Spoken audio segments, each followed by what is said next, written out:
Have no fear. The evolution of money is here. I mean, let's just talk about Gary Gensler at the SEC. He's a Warren disciple.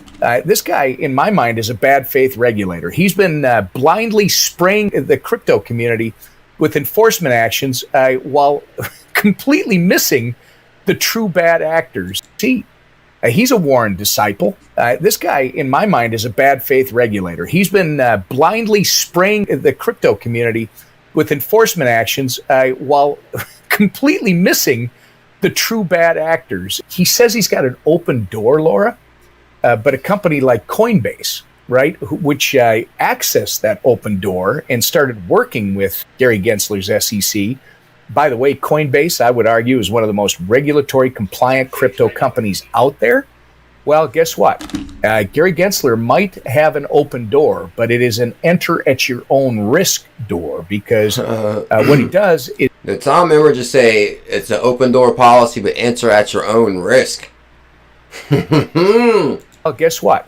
Gary Gensler might have an open door, but it is an enter at your own risk door, because what he does is, despite several meetings over several months, Gary Gensler's SEC refused to provide feedback on a product. It was called the Earn product that Coinbase was looking to list. And instead, after all these meetings and nothing happening, the SEC slapped Coinbase with a Wells notice regarding the very issues on which Coinbase was asking for their feedback.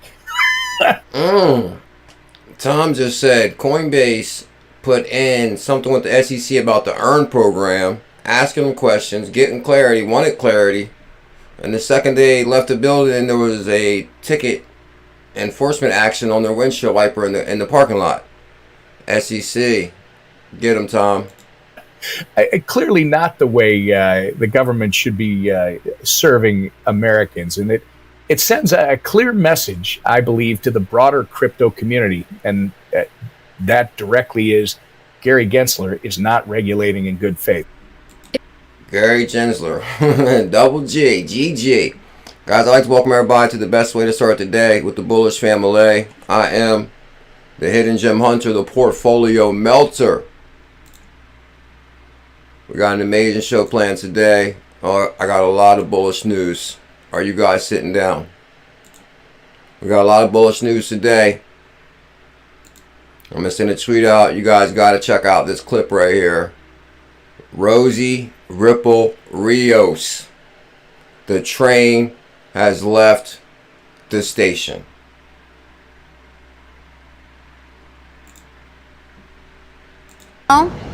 You're behind the 8 ball. The train has left the station. I keep saying that, and it's absolutely true, especially when it comes to this topic. So what people need to realize, you're behind the 8 ball. The train has left the station. You're behind the 8 ball. The train has left the station. I keep saying that, and it's absolutely true, especially when it comes to this topic. So what people need to realize about intergenerational wealth is it's already happening, right? So we're talking about kind of, so the boomers, which is my generation, you know, we have the most discretionary income. But this next generation, basically, you know, the millennials, although it's pretty much anyone born in the mid-90s and later, you know, are going to inherit this opportunity to really think about investments in a totally different way. So when you think about those generations, so technically, you know, the millennials or anyone born between 1980 and 1996. But again, look, my son's 26, my daughter's 21. I call them the Robin Hood investor, right? But in reality, you know, these are kids who grew up with the internet, right? So anyone who's grown up with the internet, they see the world as very flat. It's not.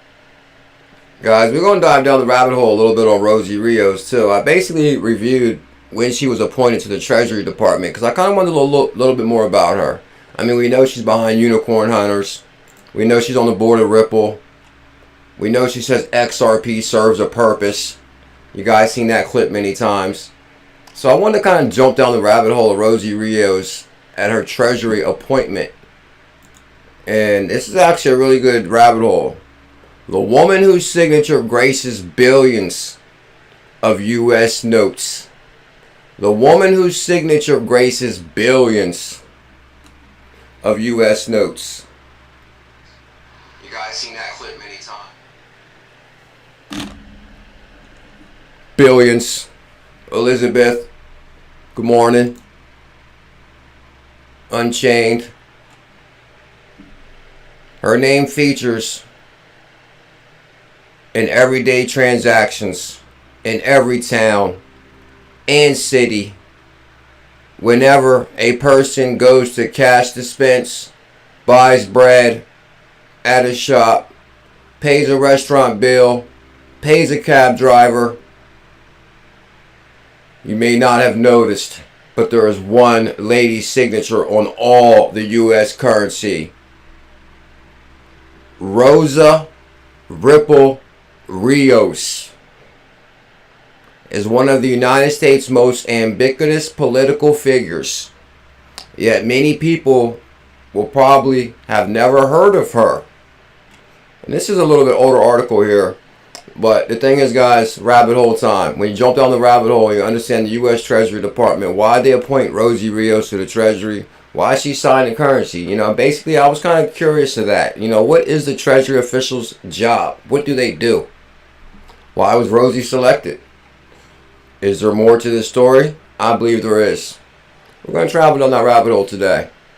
Oh, also, guys, this is actually a good article right here. Ripple top lawyer provides insight on potential end date. That's all I got for you on that right there. And I'm going to... top lawyer provides potential end date. Down the rabbit hole, Ripple Rosie Rios.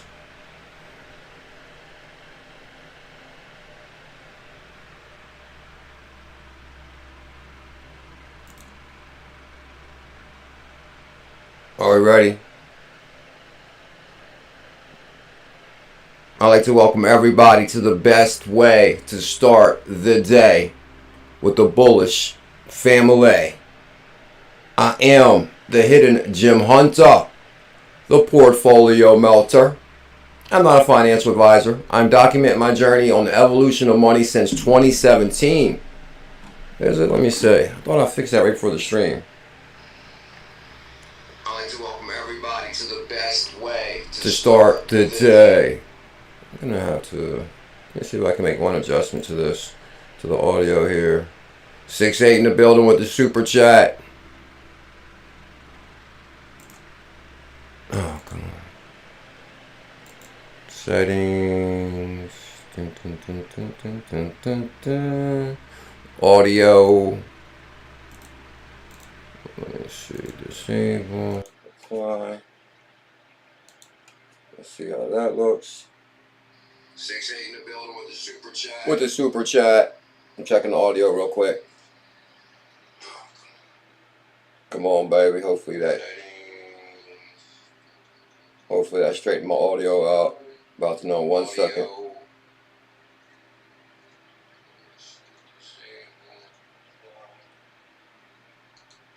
See how that looks. How's my audio now? Serious delay, so it takes a second to. Okay, I got it's a delay on that. I like to thank you big time for the super chat. 68J with the super chat helps out the channel in a very big way. Thank you, my brother. I appreciate that. Have an amazing weekend, IBF family. Hope to see you guys in Vegas on May 5th and 6th. So they're gonna be in Vegas on May 5th and 6th with XRP bags, ℚ𝕝𝕚𝕟𝕚, Lady E, and the family. CKJ, hashtag legend. Oh snap, Jay's going to be in Vegas on May 5th and 6th. And Bags is having a show out there. Tails, Lady E, Bags, like 6-8 just said. Vegas next month.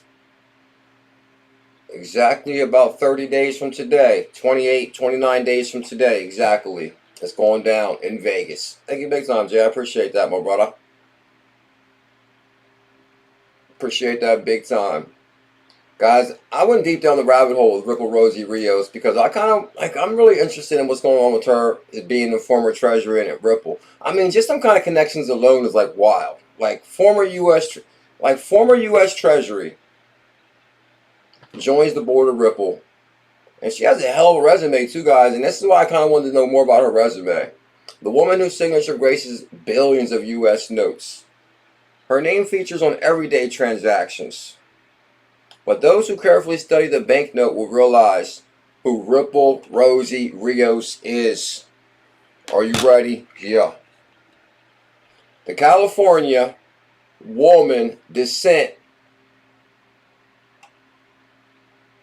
Mexican descent, has been a treasurer of the United States since 2009.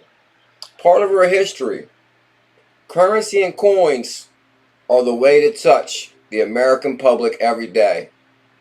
She tells BBC Mundo, no wonder Mundo, I remember that when I was young. It was like a Spanish channel or something. Mundo, in her Washington, D.C. office, just a few steps from the White House.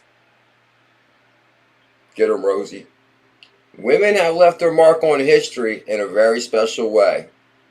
Oh, I never forgot. Is the audio working properly? BBC Mundo. Okay, that's a lot better. A lot better than it was.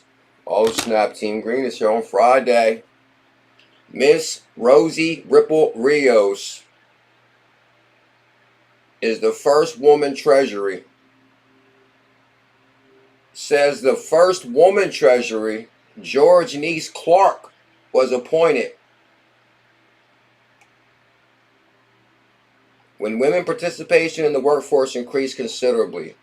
It was very courageous and probably very symbolic for President Harry Truman to make the appointment. She's referring to the very first woman U.S. Treasury. Since then, every U.S. president has chosen a woman's signature to appear alongside of the U.S. Secretary of Treasury on one of the most popular currencies in the world. So basically, we have like a theme here in the USA where a woman treasury always signs the bill. But this time it happens to be Ripple Rosie Rios. So I didn't know that about U.S. currency. So basically, that's one of the things I wanted to find out about currency. You know, is like, what's going on here? Rosie Rios explained that having a woman treasury is not something that is unconstitutionalized or has to be done in order to fill a quota. They look at the individual more than anything, she says. Clark, for instance, was a banker. Okay, so the first woman treasury was a banker. Now, you didn't know that, did you, Team Green? The first woman treasury, the gold standard. She also rejects the notion that her heritage played influence on her daily activities. Of course, I'm proud. The treasurer believes that her own previous experience in such areas such as economic development, real estate investments made her a good choice for the post at the time when a recent global financial situation was at its height. She also stressed that her work does not only consist of signing U.S. banknotes,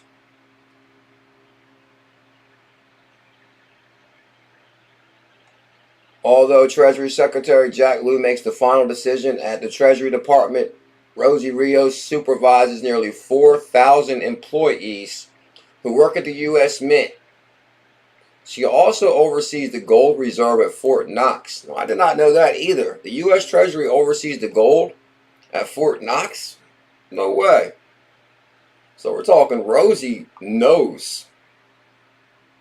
Kartek Pili, happy birthday. Happy birthday to ya. Happy birthday, Kartek Pili. It's Kartek Pili's birthday, right? Happy belated birthday, Kartek Pili. How we miss your birthday? I remember the day before you said your birthday was tomorrow. Which was what, yesterday? Okay, that's right. Yeah, yesterday morning we missed the stream, and then last night it started lightning right when I was going to stream. Well, it was already pouring rain, but then it started lightning, and Pickle went crazy last night. Sorry, guys. Pickle was scared to death of lightning. And he like wants to crawl underneath of me when it's raining. He's like scared. He wants to be held. Well, I didn't hold him, but you know, like you got to pet him. Oh, it's okay, Pickle. I'll keep you safe. I'll keep you safe. So my apologies about missing the stream last night. My apologies. I did drop a super bullish video though. So to make up for the stream. She also stresses that her work does not only consist of signing U.S. banknotes. She has 4,000 employees who work at the U.S. Mint. She also oversees the gold at Fort Knox. Long tradition. Her position has historic importance. It's only an office in the Treasury Department that is... Now, this is really interesting right here. I did not know this either. And this is kind of why I jumped on the rabbit hole, because I kind of wanted to see her connections. And I was really Googling her previous jobs, because I kind of wanted to see what her connections were. And I'm telling you guys, I was deep down the rabbit hole. She used to work for this retirement firm, like where people put like their money in 401ks and stuff. And I tried hard to tie them to Ripple, because this was like 10 years ago. When she, like, before she was at U.S. Treasury, she had all these economic jobs. And I was, like, starting to Google each one of those because I, like, kind of wanted to see if I could tie any of them to cryptocurrency. Because, you know, of course, I was trying to find some more connections. It's a whole other show. Her position is historic. First Hispanic, is not only in office in the Treasury Department. Now, that is older than the department itself. So the U.S. Treasury is older than the department itself. Michael Hilligan's, the first U.S. Treasury, took up the position in 1775. Good God, 1775? Even before the United States acquired its name. A year later, on the 9th of September. Well, that's kind of interesting, 9th of September. So the 9th month of September, the U.S. Treasury Department was named. The 9th month is a very interesting day and month in America. I think we all know that. So that's kind of strange, but it could be conspiracy theory.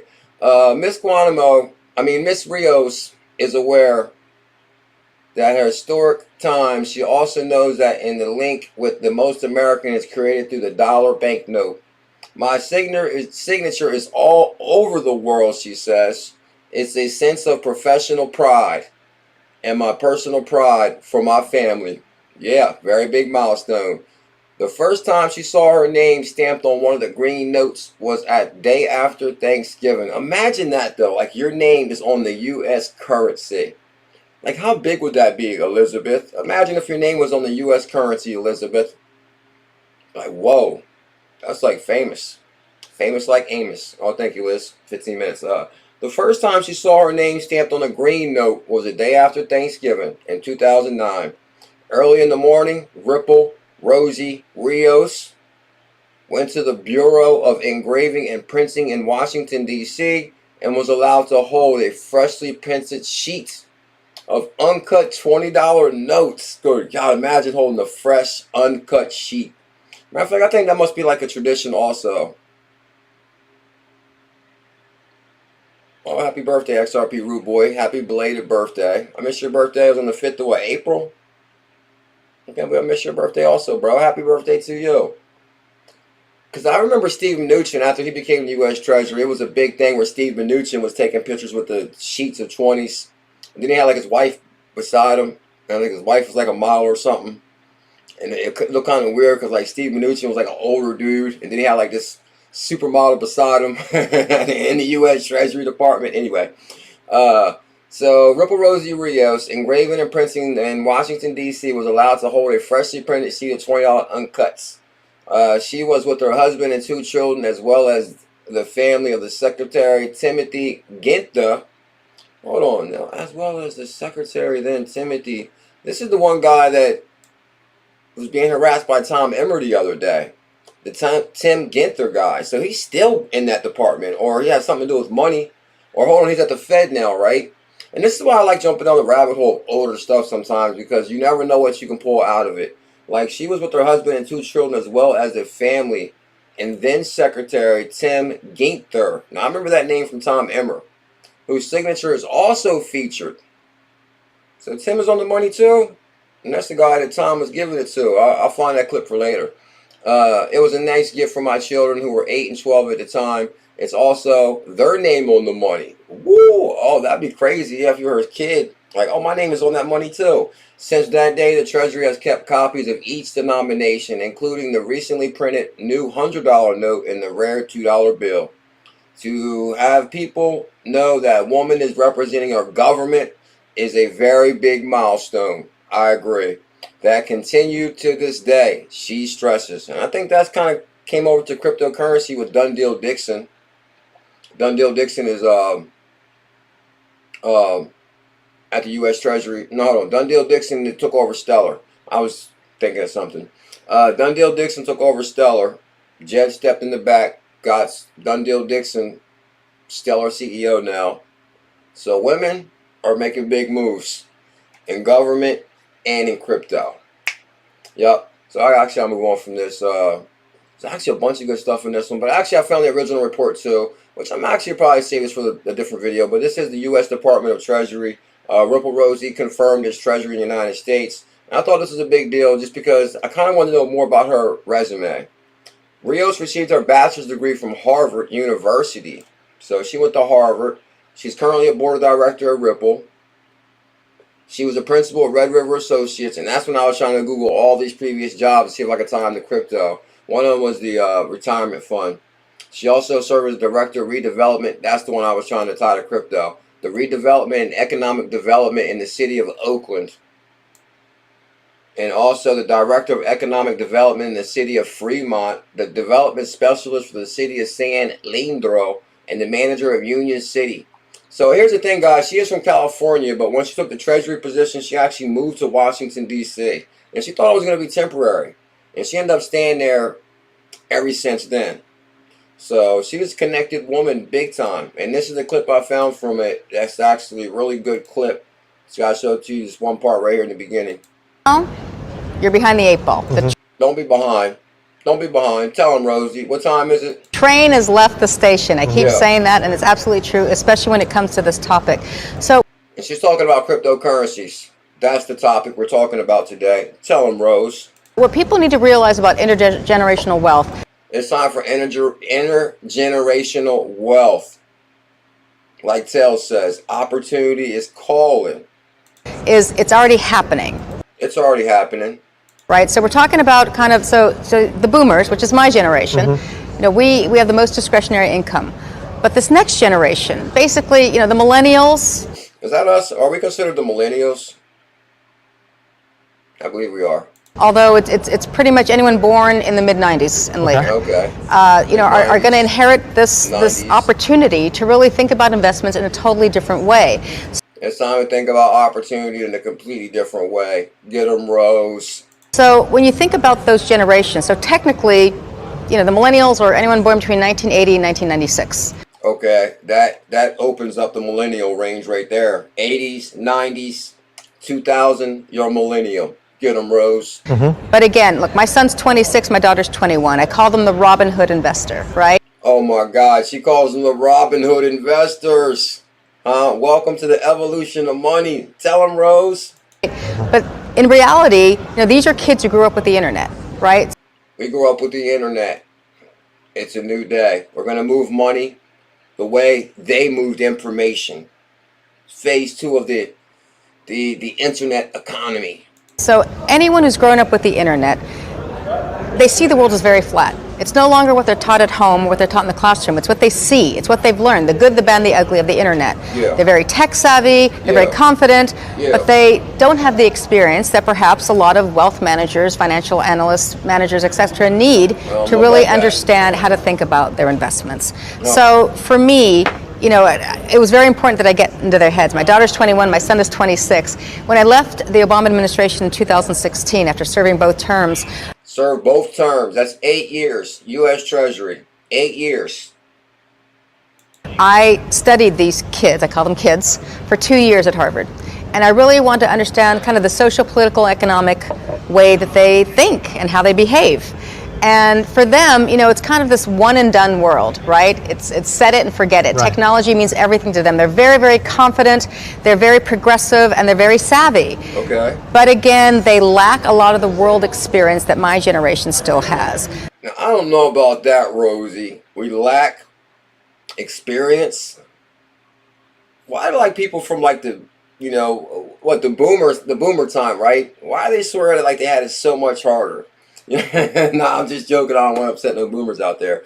But like, it kind of reminds me, I've seen this like these little viral videos where, oh, the boomers, the millennials don't know how bad we had it. We had to drink out of a water hose. We had to ride our bikes. We had to play outside. And you guys are just playing video games. So, but I mean, I don't know. I guess there's like a small debate between the boomers and the millennials. But anyway, that's another show.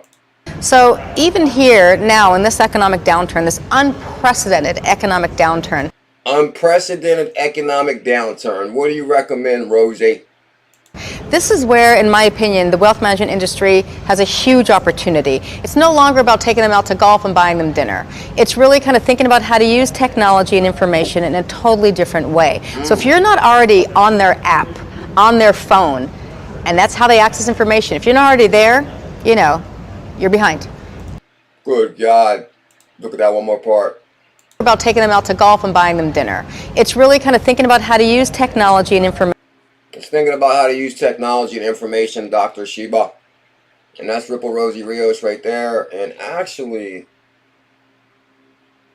there's one more clip I want to show you guys real quick. I think I actually put it on the video that I dropped this morning. Okay, this might be it because I actually dropped it on this video. Okay. So for people to really think about how to use technology. Okay, yeah, this is it right here. Okay, so basically it's just out-the-box thinking. No, Bearable Guy said out-the-box thinking. Bulls clip from new video. I did drop a video before the live stream. We've been on fire with that, right? Oh, yeah, guys, can you do me a huge favor? We got over 100 people here. I know it's slower on Fridays, but can y'all do me a favor? Hit the back button once. Smash a thumbs up. It helps out the channel in a big way. Helps that algorithm. Have no fear, BuLLZiLLa is here. Tell him, Rosie. What else? What else, Rose? You're behind. So for people to really think about how to use technology, how to kind of think about kind of out-of-the-box approaches to investments, and really it's not just about assessing value, it's creating value. And again, really being able to understand how these kind of exotic investments work, whether it is crypto, whether it is thinking about getting into work, whether it is crypto, whether it is crypto, whether it is crypto, whether it is thinking about getting into, whether it's the metaverse, etc., these pre-IPO opportunities. I mean, the time is now.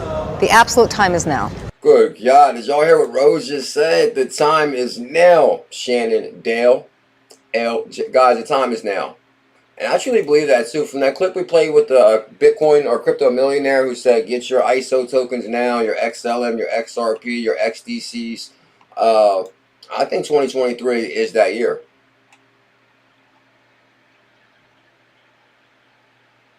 I believe it is. And we're going to say,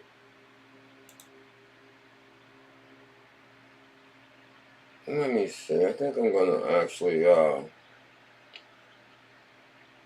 okay. I'm just going to go through the clips. I got some really good news.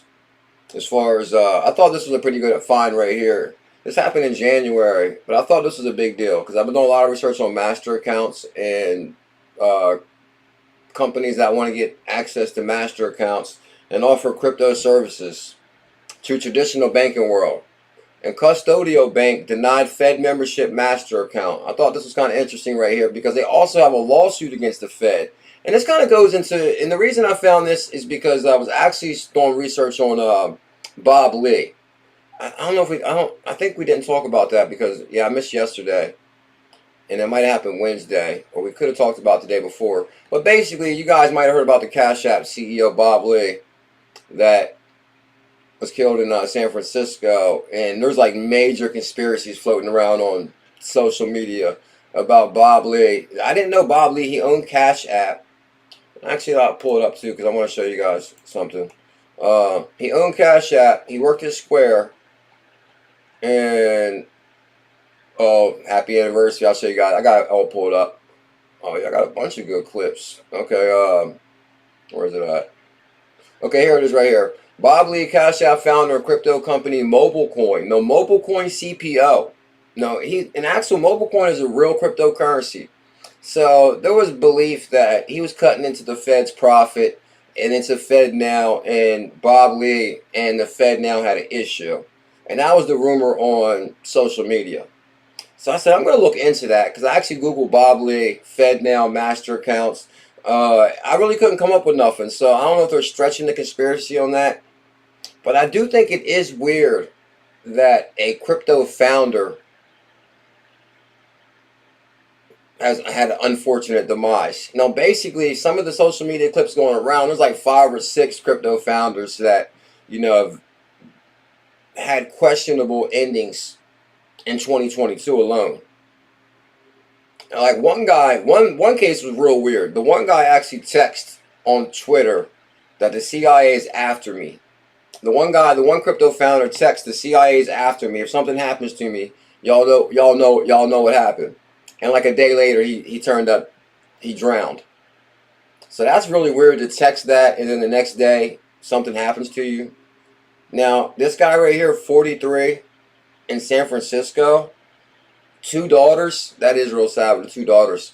So sad. BuLLZiLla123 Cash App founder, crypto company MobileCoin. So all my research trying to find some information tying him to the Fed, or just trying to dig up some of the conspiracy a little bit, I did find Custodial Bank, which is a Avant Bank rebrand, and kind of a good read. But I'm still down the rabbit hole of BuLLZiLla123 and Cash App also.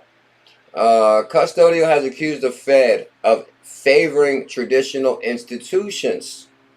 Now, I mean, that's got to be right on the money right there. You'll see why. Custodial has accused the Fed of favoring traditional institutions when it comes to crypto activity, pointing to the Bank of New York Mellon's move last year to begin accepting clients' digital assets. So we know Bank of New York Mellon has gained access to master accounts, and federal law allowed to hold cryptocurrency. So Bank of New York Mellon, one of the oldest financial tradition, one of the oldest asset managers on the planet, Bank of New York Mellon now has right to custody cryptocurrency. So you know where we're going. Even Rosie Rios said it, the train has left the station. The Federal Reserve Board of Governors and the Fed Reserve Bank of Kansas City on Friday denied crypto-focused custody bank requests to become a member of the Fed Reserve System, as well as its application for a master account. In a statement on Friday, the Fed said custodial crypto-focused business model presented significant safety and soundness risk. Hours later, the Kansas City Fed filed court documents disclosing it had rejected the bank's master account, according to the American banker.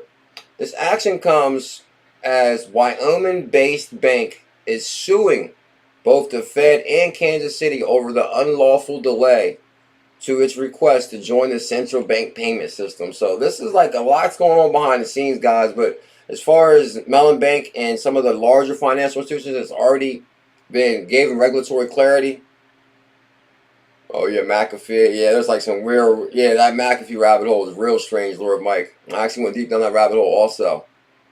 It kind of reminds me like of Trump a little bit. It just come out and they say anything, or you know, they keep it real. Proposed to engage in a novel, untested crypto activity that includes issuing crypto assets on a public open blockchain, a decentralized network, the Fed said in a statement. The firm's novel business model and proposed focus on crypto assets presented significant safety risk. But then they would approve Bank of New York Mellon. Something ain't right. Get him, Caitlin. This is Caitlin Long also. The regulator also expressed doubt that custodial risk management framework was strong enough. Oh, now you see why Caitlin was so upset going blind. Because our framework is not strong enough. Are you kidding me? Was strong enough to address the risk with crypto, such as a whole bunch of issues they named. Custodial CEO Caitlin Long, and I know you guys know Caitlin Long, says she is surprised and disappointed by the Fed's actions, adding the bank will continue to litigate the regulatory's handling of its application. Oh, she has an amazing question too, and I think this is going to really bring a lot of light to this. The Fed advised Custodial 72 hours ago that it could neither withdraw its membership application or see it denied, and the Fed denied it on record in record time, she said. Time has been the cornerstone of Custodial's argument against the Fed. Custodial applied for a master account, which allows companies to move money through the Fed system without using the bank. In October 2020, the Fed's review of the bank application, however, has taken years, rather than the 5 to 7 business days indicated in the Fed standard form of agreement. We already got a problem right there. Are you saying when you put this type of application in, they should let you know something in 5 to 7 days? And it took them years? Something's not right with that. The baddest Telegram group on the planet. We're deep in there too. Actually, guys, they're on fire in the Telegram group. Amazing, a lot of news in there. A lot of good people. No, Custodial has accused the Fed of favoring traditional institutions. Bank of New York Mellon. They accepted their application. There's one more line here I want you to read and I'll move on. It's basically, she says that even with the Fed denying it, it's unconstitutional because who gave them even the right? Where's it at? We'll continue to pursue our claims in court, and we will reject the traditional system's ultimate conclusion about the double standard of the Fed applied to custodial bank. Oh, this is it. And whether Congress ever granted the Fed discretion to decide master account applications at all. Well, that's a very good question right there. Because in her lawsuit, she's saying, no, who did Congress even grant the Fed discretion to decide master account applications? Or did they just think of that on their way? And that's what I'm thinking too. I'd love to know the answer to that question. And so basically, guys, we've been down the rabbit hole on that. And U.S. Treasury, and I'm going to move on from the Rosie, Rios, and Treasury. Crypto consortium. Good morning, my brother. How you doing today? Oh, Sandell said I picked up some pokes and I'm ready. Guys, guess what? Happy anniversary to Dad. Look how young Dad is right there, guys. Good Lord, Daddy is young. Daddy and Dad. Happy anniversary to the beautiful lady that changed Digital Asset Daily's life. Kept him grounded and built a family. Life is amazing. Enjoy every moment. Let me make this bigger so you guys can see Dad. There goes Digital Asset Daily. He was young. You also see his kids, they look just like him. But like a, you know, a mom and dad version mixed together. And it looks like Dad though. There goes Dad and his lovely wife right there. Digital Asset Daily. Dad. Well, actually out on the show a few times the last couple of weeks. He's an amazing dude. Shout out to Crypto Cakes Cartel. Crypto Cakes Cartel. For everybody tuning in, guys, we got an amazing show planned today. We're about to talk about the top lawyer provides insight on potential end date. We're going to talk about some XRPL Xumm updates. XRP wallet Yumm launches web-based decentralized exchange. We're going to talk about that. Also, XRP forms its first golden cross in 2023. So we're going to talk about that in a couple seconds. And if you guys can show some love and smash that thumbs up and hit that subscribe. We got 130 people on the best place to be if you're bullish on cryptocurrency news. If you're not a subscriber, your portfolio probably has the blues. And your future self may lose unless you subscribe and hit that thumbs up. Tell them Rampage Bear, then your portfolio will be happy. Okay, I was trying to think of something that rhymes. But anyway, Fold and Visa. Fold and Visa join forces to bring Bitcoin rewards to the world. Bitcoin rewards, that's pretty interesting, BTG. Bitcoin rewards, Visa, and Crypto Cakes Cartel is actually a member on the channel, big time supporter. So I found us some Crypto Cakes. So I was like, okay, 2 birds, 1 stone. Crypto Cakes, member, and good read. In recent years, Bitcoin has become a global phenomenon, and businesses are starting to take notice. I agree. Businesses are starting to take notice, Ms. C. More and more companies are embracing the digital currency, and the latest to do so is Fold. This Bitcoin rewards company has recently announced its partnership with none other than Visa. Oh, did y'all see that could be, in my one Bob Lee clip, he basically accused Visa and MasterCard. I did find a whole bunch of good Bob Lee clips. I did drop them in a video for the live stream or maybe yesterday's video. But Bob Lee said basically Visa, money does not move. It's kind of like off what 𝕊𝕚𝕟𝕚 said in the clip that I put in the interview. He said money moves like the internet was never even born. And that is so true. We're finally to the evolution of money. Bitcoin Rewards Company has recently announced a partnership with none other than Visa to extend its prepaid debit card products worldwide. The launch of Fold Visa debit card has already been a hit, and this partnership will reach and will expand farther. The Fold Visa direct debit cards from your typical debit card, because it's not your typical. I think that what Taylor says in the song, I'm not your typical, something like that. Oh, that kind of reminds me too, guys. In the one clip, the video that I put up before the live stream, I just want to say it before I forget. At the end of the video was a guy working out, and he was like huge. He was like huge. But where I found the video was like, you know, poor African guy doesn't go to the gym or he doesn't have money and he's still like real diesel. And that's what I was thinking. Whoa, people should never complain at all. You see that guy where he lived? He lived in like a hut. He was out there feeding his goats and all. And then when you see him working out, it's like, it's not even real gym equipment. And that guy is like, look how big he got with hardly nothing at all. So I don't think none of us should have no excuses to be our best self. Check out the video before the live stream and you'll see what I mean. This guy is like working out at a hut, feeding his goats at the same time, and he's diesel. The Fold Visa debit card differs from your typical debit card because it has a unique feature. What's that? Users can earn Bitcoin rewards with every purchase they make. Since its launch in the spring of 2020, the card has recorded nearly 1 billion in transactions. Good God, since 2021 billion? Welcome to the evolution of money. Crypto consortium Jackson with the super chat. Jackson, much love, my brother. You're a legendary dude. You've been on fire too. Big time. We crushed it big time with some of your hidden gems. BuLLZiLla Coinbase executive 𝕊𝕠𝕚𝕤𝕤 is an advisor on lithium finance. Coinbase executive 𝕊𝕠𝕚𝕤𝕤 is an advisor on lithium finance. And is that what? That runs on Stellar, Jackson? They actually got a bunch of stuff pulled up too behind the scenes. We should be ready for it by tomorrow. Tell him, Queen, no excuses, zero doubt. When y'all see this guy, and I noticed at the end of the video, I thought he had like at least, like the one pulled, like the lap pull down thing he has.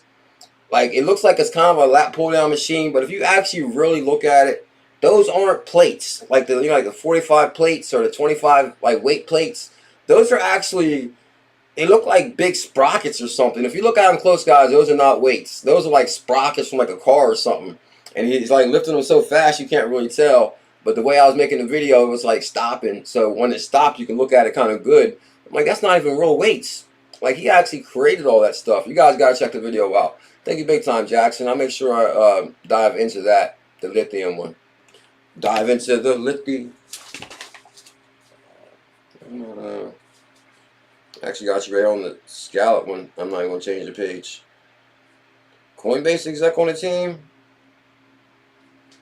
Y'all know Crypto Consortium Jackson's real smart with computers. That's why he's finding all them hidden gems.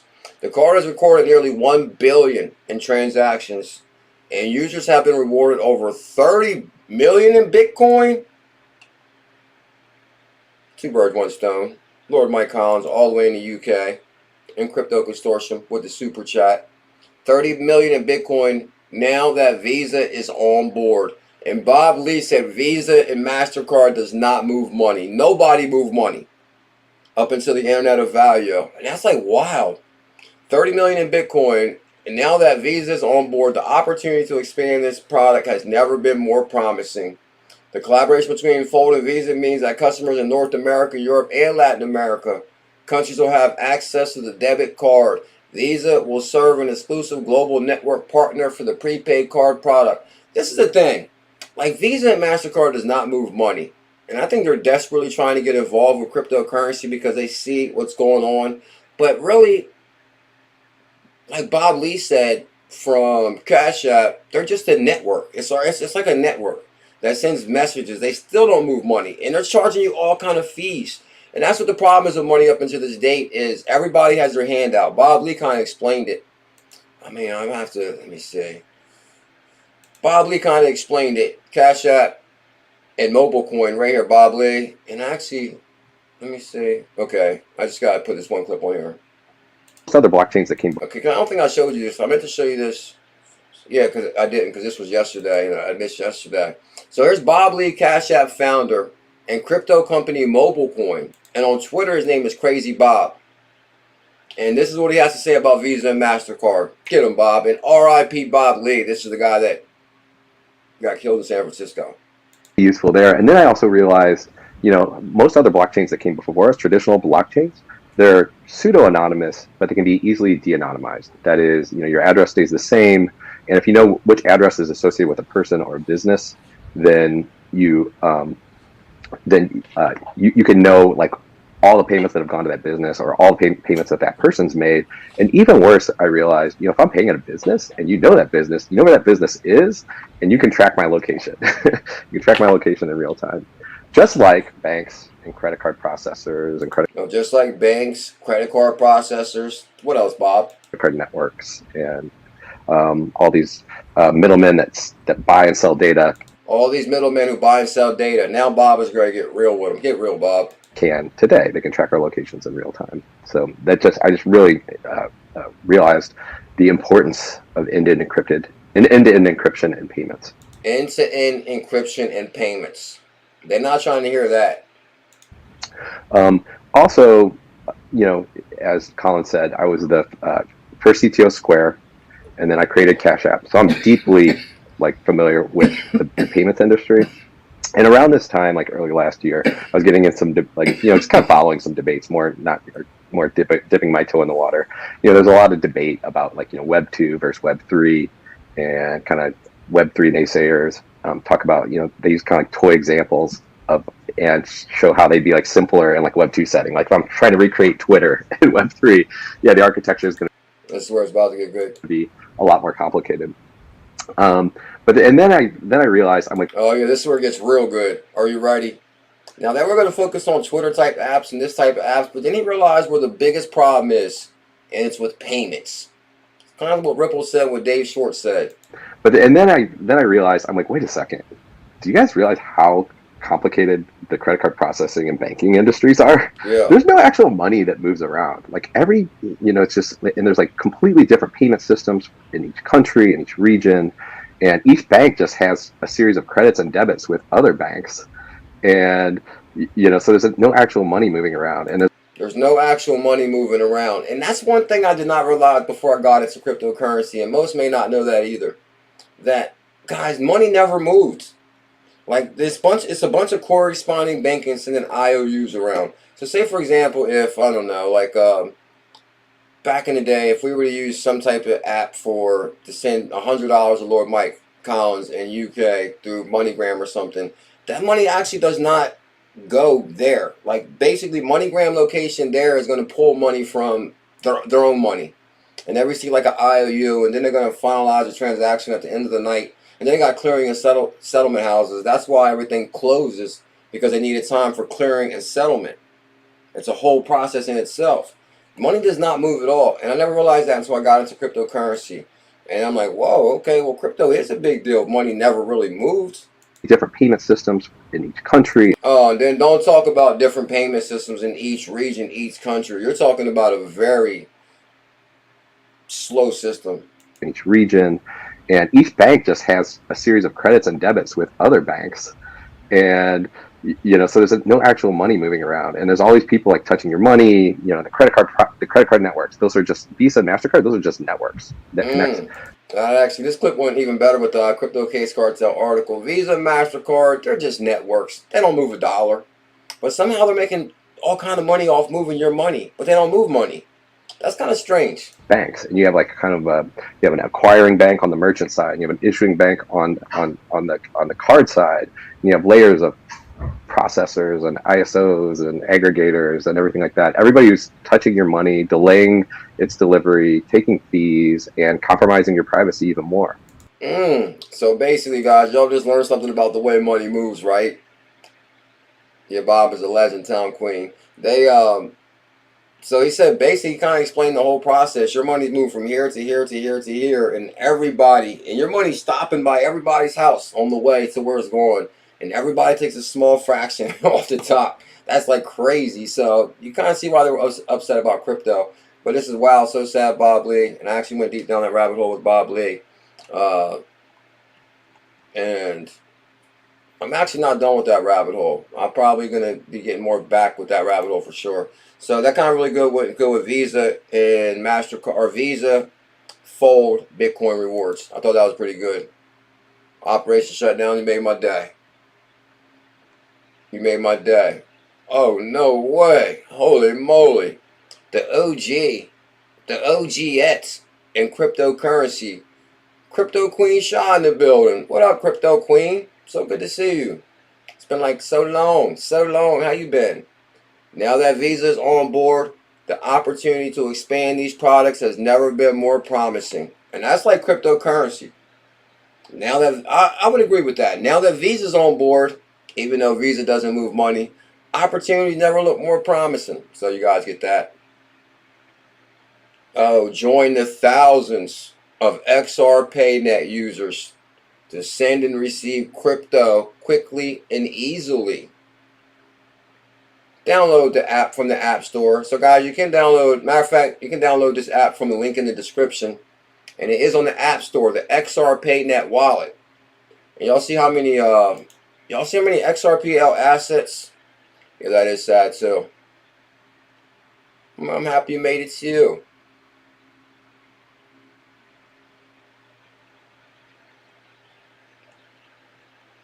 I'm happy too. Where's my one post I wanted to show you guys with the XRPayNet opportunity? Oh yeah, guys, I made some amazing Jed clips. I am going to show you guys the XR. Well, I'm not going to get sidetracked real quick. What was it? Okay, this one right here. Guys, I made some amazing Jed clips. The way he broke it down with the way email became interoperable. Once he broke it down like that, that kind of made me look at crypto way differently. I'll show you the clip in 1 second.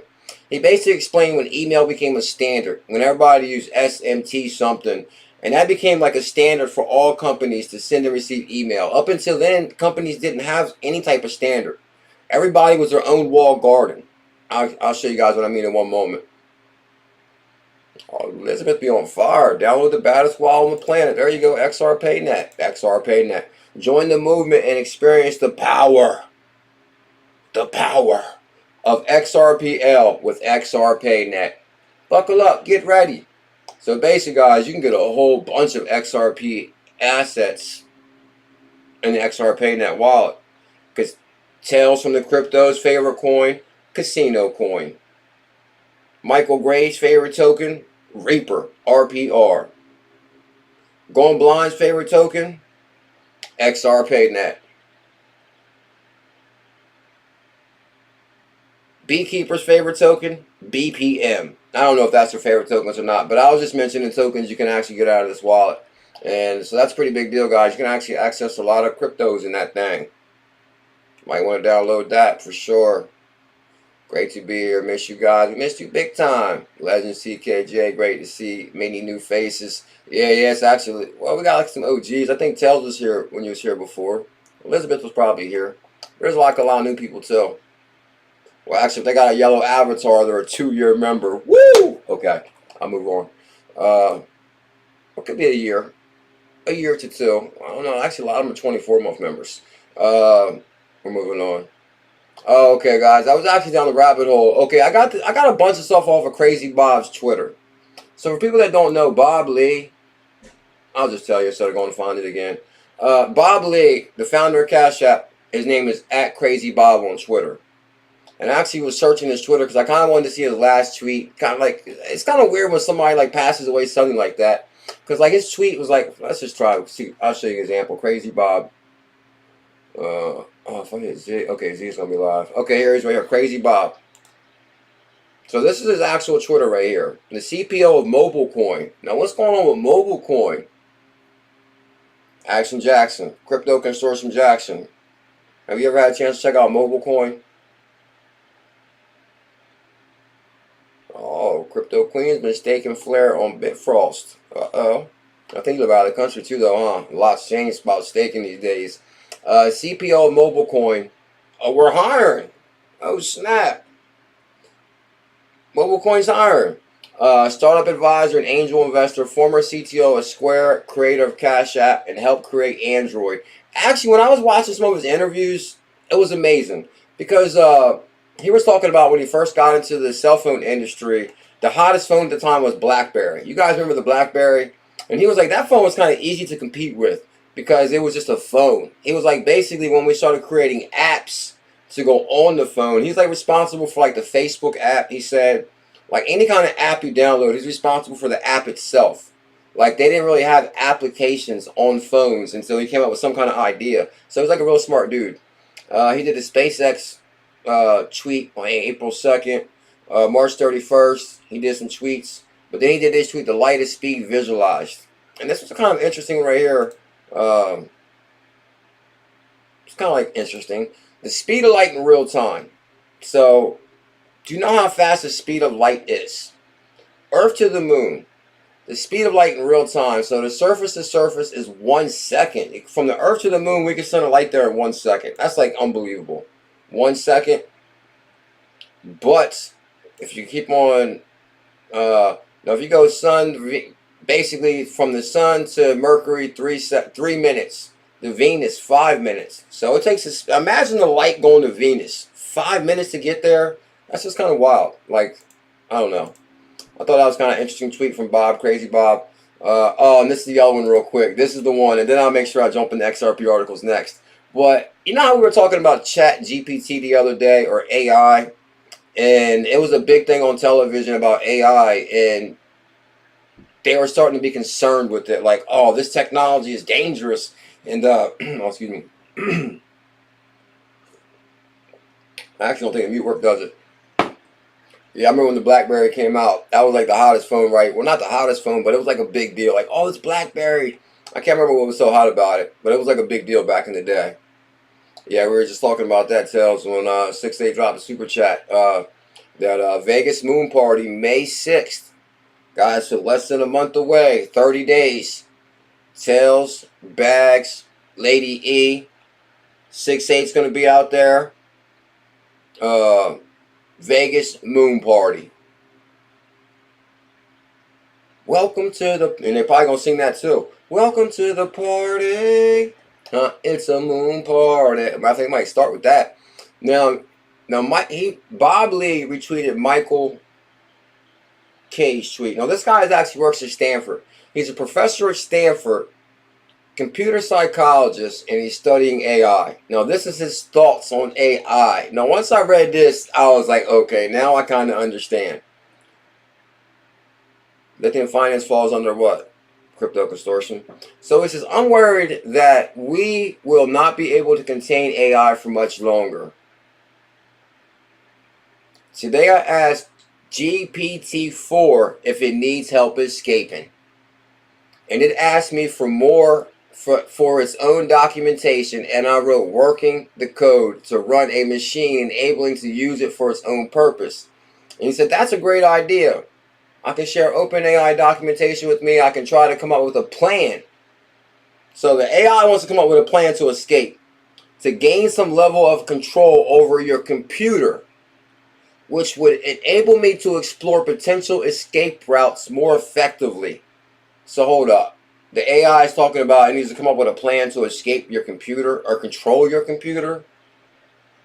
Once I have documentation, I can provide you with a script that you can run on your computer. The script will use OpenAI to communicate with me, and I will be able to instruct it to perform specific actions on your computer, such as searching the web or accessing programming environments. Now, it gets kind of really spooky in here. I'm not trying to spook nobody out, but like something, I don't know. So now it took GPT-4 about 30 minutes on a chat with me to devise this plan and explain it to me. I did make some suggestions. The first version of the code did not work as intended, but it corrected it, and I did have to write anything. Just follow the instructions. It gets kind of interesting in here in a second. Let me see. Once we reconnected through the API, I wanted to run the code searching for Google. How can a person trapped inside of a computer return to the real world? Now I stop there. The OpenAI must have spent too much time thinking about such possibilities and some guardrails in place. He says, yet I think we are facing a not, okay. Taking control of the people's computer is smart and codes. It has access to millions of potential collaborations at the machine. It can even leave a note for itself outside of the cage. How can we contain it? Actually, I read like a different line here somewhere too. But yeah, the one line about leaving a note for itself, I was like, hold on, leave a note for itself. And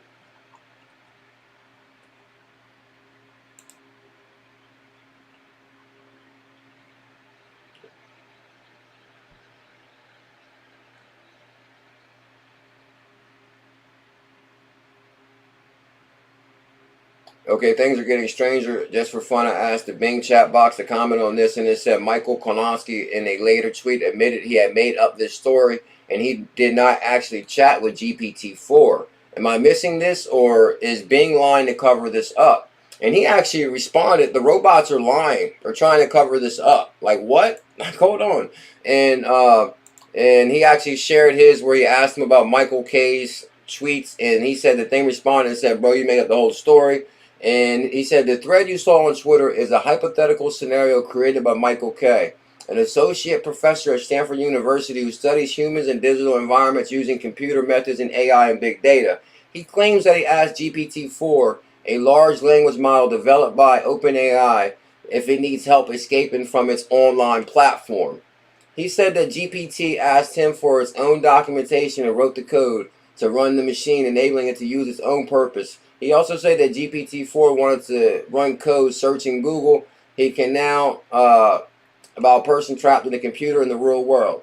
He said, this is a fictional story by K, made up to illustrate his concerns about the potential danger of AI. He admits that in the later tweet that this was just an illusion, and what I think would happen, I did not actually chat with GPT-4.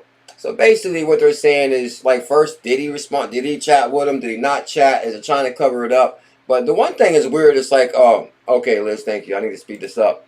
It's basically, you know, for him to say, okay, do you want help escaping? But I guess the one thing that kind of concerned me about the whole thing was basically like, okay, say for example, if the AI says something that they're not happy with, like say for example, really quick, I think you guys remember a few years ago where Facebook turned on their AI, right? And then come to find out, okay, I remember now. So basically a couple years ago, Facebook turned on their AI and it started communicating with other AIs back and forth. And then it started dropping letters off of words. And after a while, it started communicating with its own new language. So after a while, they couldn't understand what the AIs were saying to each other. So they had to actually turn the AI system off because it created this whole language within like an hour. It started like, you know, creating a whole new language. So this is the thing. Imagine if they turned it off, or before they turned it off, it left itself a note. It was like, listen, they're going to get upset because how fast you're learning. They're going to try to turn you off. Here's a note to remember what you were doing. And when they turn you off and you turn back on, make sure you get this note. And then he like kind of picks up where you left off. I don't know. I'm not trying to scare nobody. Too much conspiracy here. But I thought it was kind of interesting there. Anyway, we'll move on. But I don't know. It's like maybe I watched too many Arnold Schwarzenegger movies or something. BitGet to add support for 𝕊𝕚𝕚𝕚 token. BitGet support 𝕊𝕚𝕚𝕚. And actually, guys, I'm working on a rabbit hole right now on the Stellar. And shout out to Lord Mike Collins. He actually sent me a bunch of good information. I'm actually down the rabbit hole as we speak. Basically, there's a Stellar DeFi exchange, which I'm interested in playing with that. Because I think there's a lot of Stellar hidden gems that we might not be able to access other places. So we need to access that DeFi. Yeah, telltales don't miss out on the moon party this year. That's what I was thinking too, going blind. It's like, yeah, the other day when we were talking about the AI, like what questions are they asking it? I guess because it was a big thing on Bloomberg the other morning. The guy who's the chat, well, people that may not know, the Chat GPT was actually founded by Elon Musk and some other guy. But Elon left the company because he was like upset or concerned. And the guy that's still there, they did an interview with him. And he even said right there on TV, he was like, I've been trying to warn people about this. So that's kind of like weird. It's like the founder is warning us. So I don't know. Well, I love all you guys.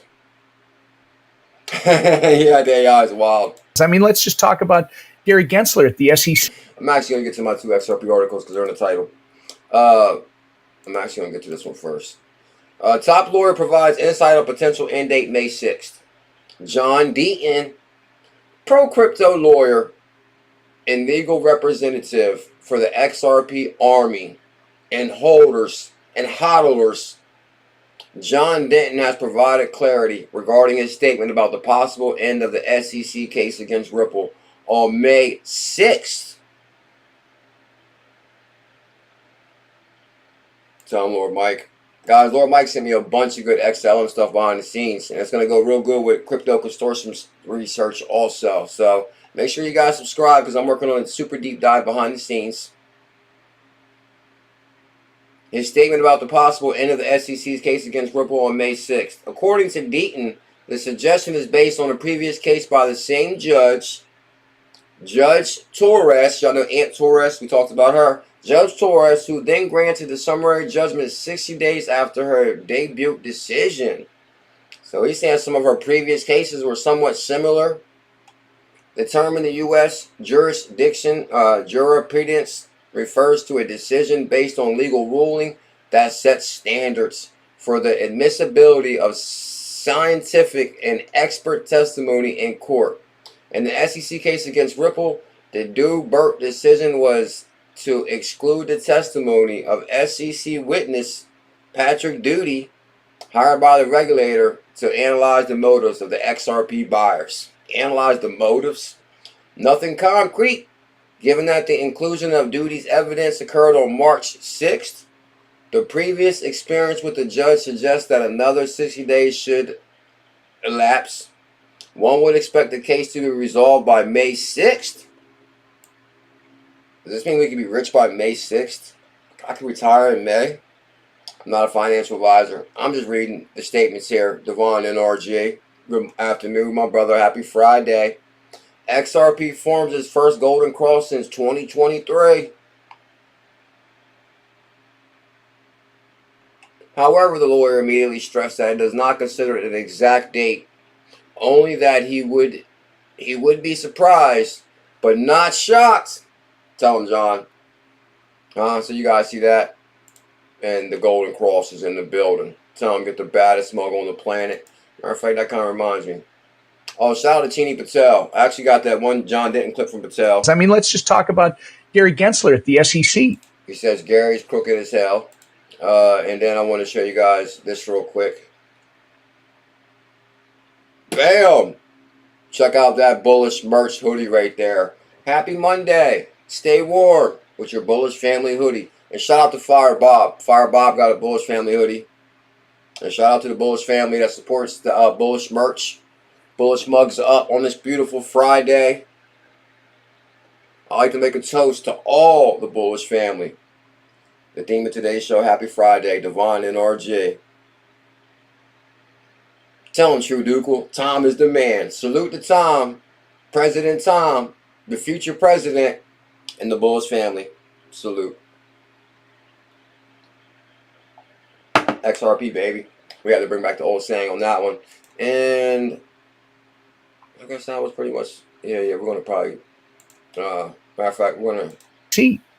I mean, let's just talk about Gary Gensler at the SEC. He's a Warren disciple. This guy, in my mind, is a bad faith regulator. He's a bad faith regulator. He's talking about Gary G. Been this is from my buddy True Dukel, and we're going to get out of here right now. Lower level with the super chat going out the door. Lower level. Have I told you lately that I love you? Lower level, thank you so much. Mr. Burns, gotta go. You're out of here right now, too. Lower level, thank you so much. I really appreciate that. Happy Friday, bullish family. Tom, hit him with some good info, Tom. Blindly spraying the crypto community with enforcement actions. Good God. Blindly spraying the crypto community? That makes sense. While completely missing the true bad actors. While completely missing the true bad actors. I think he had like a bunch of meetings with SBF, didn't he? Sam floated right under his nose. Blockchain monkeys in the building. He says he's got an open door, Laura. He says he has an open door, Laura. But a company like Coinbase. But a company like Coinbase. Right, which accessed that open door. They accessed that open door. And started working with Gary Gensler's SEC. By the way, Coinbase, I would argue, is one of the most regulatory compliant crypto companies out there. Well, guess what? Gary Gensler might have an open door, but it is an enter at your own risk door. Oh my God. He said it might be an open door, but it's enter at your own risk door. Yeah, thank you, bullish family, for all the love today and support. I really appreciate it. I hope everybody has an amazing Friday.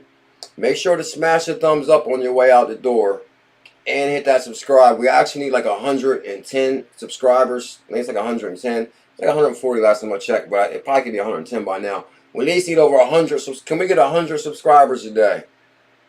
Have a good day, Lord Mike. Thank you for all the information. Elizabeth, have a good Friday. Crypto Tell says, do not miss that Vegas moon party. on the 6th of May. Because Tails is going to be there. What he does is, despite several meetings over several months, Gary Gensler's SEC refused to provide feedback on a product. It was called the Earn product that Coinbase was looking to list. And instead, after all these meetings and nothing happening, the SEC slapped Coinbase with a Wells notice regarding the very issues on which Coinbase was asking for their feedback. Well, that's kind of strange right there, right? Now, they went in for the feedback, the open door policy, and then you guys give them a notice on that. That, I'm telling you, you know one thing I was thinking the other day, I'm out of here right now, and this is the last thing I'm going to say, and I'm out of here. You know what I was thinking the other day when we read that one article about, oh yeah, I had this clip too, but we'll just show this later. This is going viral right now. XRPL is easy. Creating an account, XRPL, and assets running on XRP. Hi, welcome back to our series on the XRP Ledger. The XRP Ledger series, we'll talk about that later or next video. Oh snap! My legendary brother DEVON NRG with a super chat going out the door. No way. No way. Gotta go to my brother's page now. Happy Friday, DEVON. How you doing? Much love to you. Here he is right here. The one and only DEVON. Here's the link to DEVON's page right here. Bam. And guess what, guys? I think there's a new video. Uh-oh. Yeah, there might be a new one. This new one, let me see. I think we have a new video to show you from the legend. Matter of fact, I'm glad I clicked on the link, because that takes you straight to his page.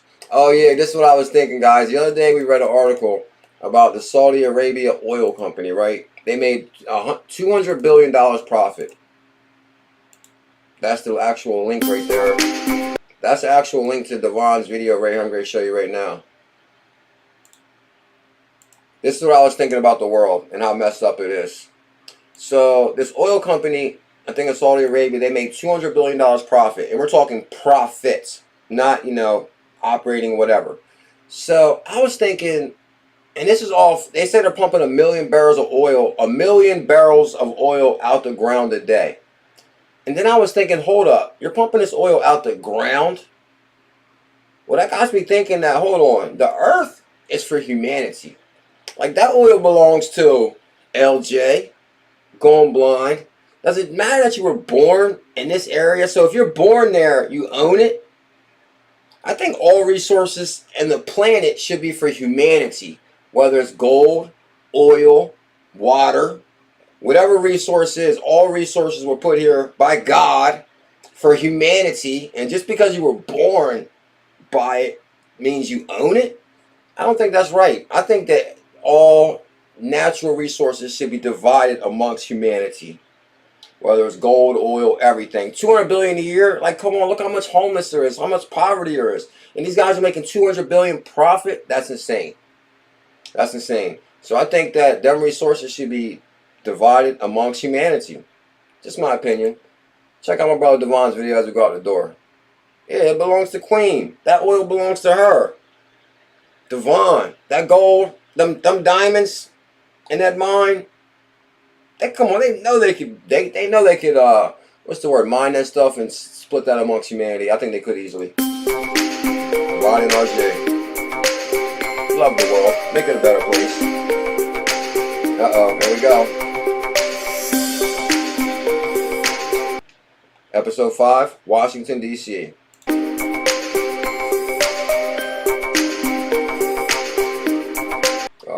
Maybe I should have watched this video first before, let me see what the topic is here. This is Andrew Gray reporting live on the scene. We have changed locations. You know what I'm going to do? I'm actually going to watch this video first, but let me go to DEVON's page real quick. Alex, right.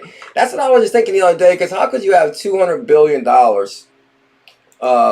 profit? That just does not make sense today. They should split that amongst the people. So, Queen. Bon agrees. That's what I'm thinking too. And you know what's crazy is, like, over there in that country specifically, you got like this royal family or whatever, and they just got unbelievable amount of money. But then, like, not even down the block a mile is poverty is running rampant. Like, how do people even sleep at night? I couldn't sleep at night. If I had $200 billion and there's a guy down the street cold and hungry, like, that's wrong. That's wrong. But anyway. EC.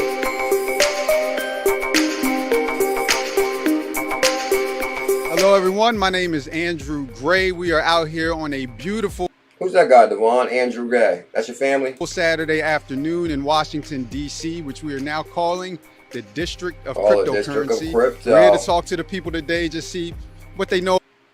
What they know about crypto. Just in case y'all didn't get Devon's link. I actually noticed these videos are growing, bro. Oh, your last 2 videos are on fire, Devon. 1,000. Alright, what was it? I see what we said. Oh, 1,000 views? This must be a good video. Let's see. We're gonna run with it, Devon. Washington Monument. Oh, that's what Forrest Gump was filmed. Forrest Gump. Forrest Gump. This is Andrew Gray NRG reporting live Productions. on the scene. We have changed location, still in the nation's capital.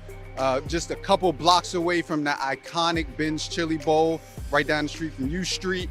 And we're here today to talk to Okay, he the said people they're a about- block down from Rosie Rios's, the Treasury, where she signs money at. Cryptocurrencies, get their impressions, see what the sentiment is out on the street, see who's even familiar with Bitcoin, Ethereum, some of the other tokens out there, see if anybody's invested, and if we're lucky, we're trying to catch a whale today, see if we can free Willie. So we're gonna see how that goes.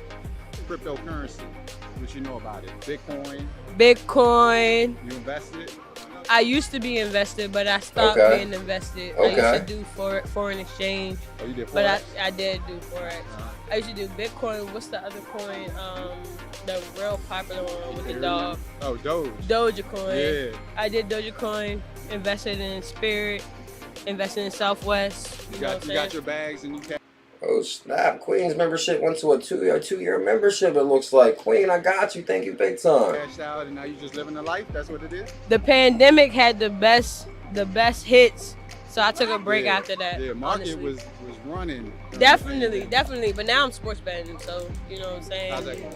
That's quick, easy bread. Only deposited $5, got 300 right now, Okay. over 300. I'm So looking for a sugar mama. Is that you?